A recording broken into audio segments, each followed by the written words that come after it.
Over the next couple of video clips, I'd like to talk about the different threats to relationships.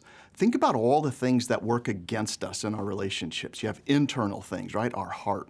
We'll talk about internal threats today, but there's also external threats, things like the way the world looks at marriages or relationships. And then there's invisible threats, things that we don't see that can really do damage to our relationships. So let's talk about this internal threat. That's this idea of this heart posture. Each one of us tend to do one thing. We tend to trust our way over God's. Now, this stems from our sin nature, right? We tend to walk in our flesh. We're all born into this, following in Adam and Eve's steps. It's our natural condition, and no one is immune. Remember what Isaiah said? All of us like sheep have gone astray. Each of us has turned to his own way. And then in Romans, Paul talks about this. We have all sinned and fall short of the glory of God. So we often feel torn in our hearts between virtue and vice.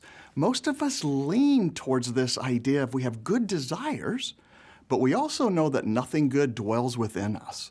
We have this desire to do what is right, says Paul, but not the ability to carry it out.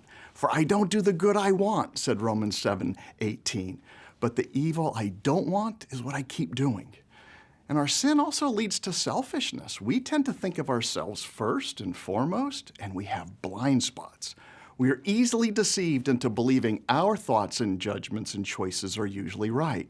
I was talking to someone just last night who kept saying she had the way in which she could do this relationship, but the guy she was with had no idea how to do it right.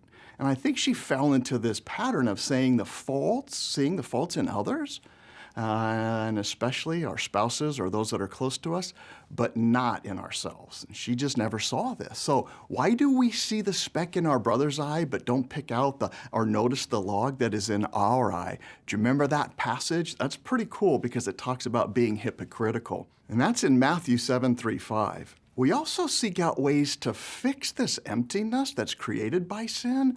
And when our souls feel restless, we chase after all of these alternatives, these affairs to fill the void, right?